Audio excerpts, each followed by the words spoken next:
Welcome to the third and final stage of the Fit Show Sales Professional of the Year competition. We've searched the country from top to bottom, and the final stage happens in this house. Salespeople are going to come in and do the presentation as they would normally, except we'll be watching. What we're assessing is how he performs in the 5 basic steps.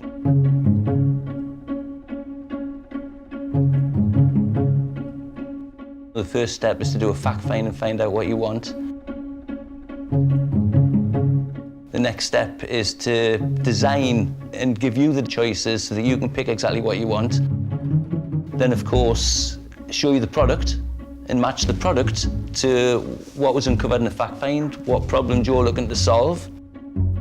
And then, obviously, reveal the price, bit of negotiating, because most customers want a bargain.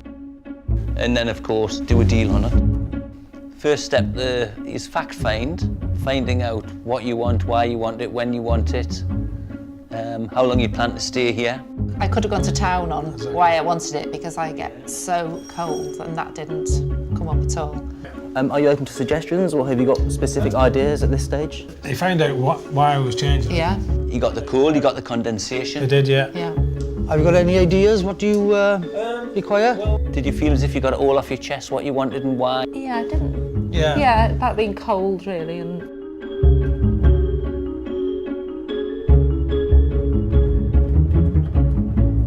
So from a design point of view, obviously the goal is to get you to choose all the design, because that's what selling is, and that's what buying is. What do you think? Yeah, should we go for let's go for that one. Mm-hmm. That is buying, isn't it? Yeah. And that is the right feeling. You don't feel sold to.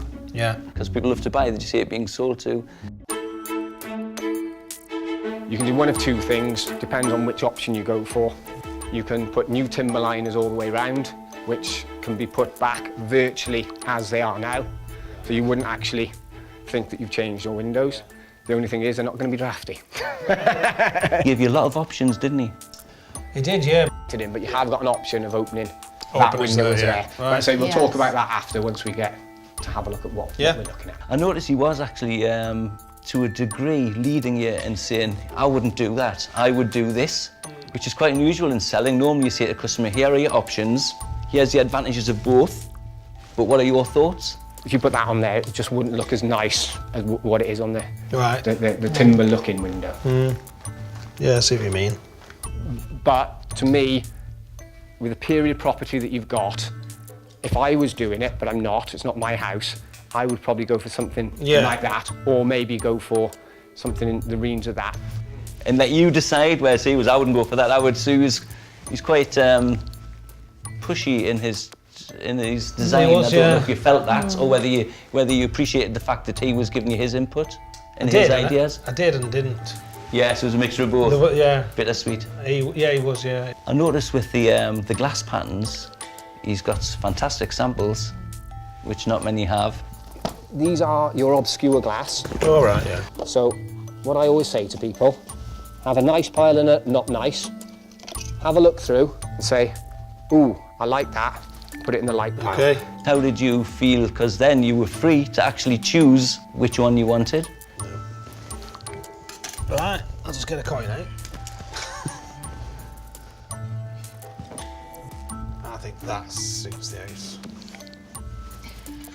Well, we agreed on that. Amazingly. That's why I've been married 20 years, see? Yeah. Simple. How did that feel as a customer, looking at the different glass? Because you seem to be, what do you think, dear? And making a decision. You even said, well, we've made a decision, which of course is a good step in the sales process. It's been on a scale of 1 to 10.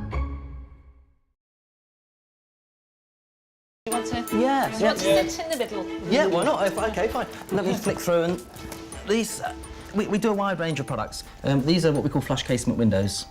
When I go around, I'll establish whether that's the sort of product that we'd recommend for your home.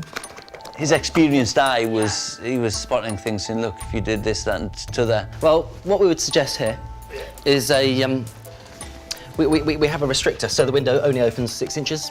But he was very keen on his way, wasn't he? As opposed to being neutral. I mean, I would recommend it Yeah. being sash as opposed to outward opening casement window. Yeah. Because all the dimensions are so different. And we was getting sash windows, he decided. Yeah, he was. Again, he felt the sash windows was what he needed, and therefore he pushed that all the way, didn't he? Yeah. The devil's in the detail Right. with these things. And the property of this style deserves a good quality sash window, quite frankly. But this is a nice sash window project we did. Yeah, I mean, you can't underestimate really how beautiful proper sash windows are. Yeah. So you were kind of left with the choices and the brochures. Yeah. Yeah. But he really did say, look, I think the property requires the timber, which was in line with what you're thinking. Yes. I think most people would, if they were really honest with themselves, would probably prefer timber. Sometimes, I mean, the timber I recommend, it very much depends what the customers like the look of. What did you think of his design?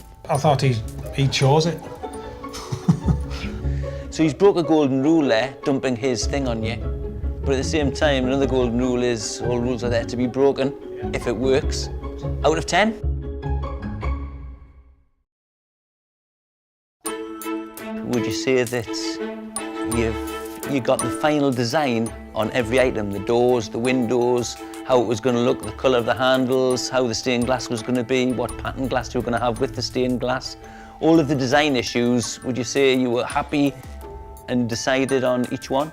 So do you want to do the same with the bays in front? Yeah. So put the side ones open and the dummy ones in the middle. That's it, Yes. Yeah. Yeah, and the back door as well, it went further with the back So door. what I can do is I could put a PVC door back in here for you.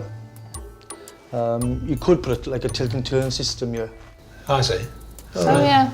So you've got some ventilation, or you can open it as a door with the Oh, top part. I've seen them. That's a thought, yeah. It didn't need prompting on anything. Yeah. This is the security you've got on this, and we know about, and he just sort of, as though he's got this program in his head. Yeah. Did you feel sold to, or was he helping you and helping you design? Yes, yes, he was, yeah. So what we can do is refurbish those stains. Yeah. We can actually take All them out. right. Oh, I see. We actually install them into a triple glaze unit. Oh, right. I thought it was fantastic when he said we can reuse the glass Yeah. and sort of rebuild the whole thing. But what he did mention, which was clever, is you can put the stipplite pattern glass into the centre pane. He's talking about triple glazed, putting the stained unit in. We'll take that out, we'll refurbish that as well. We'll re-cement them, re-black them, and we'll actually put them inside a double glaze unit for you. So even from the inside, you're looking through the stain, whereas if you had the inside... So it was quite clever. If the inside was patterned from the inside the toilet, you'd be looking at a blurry stain through the pattern. And I missed that one. Yeah. So a scale of 1 to 10?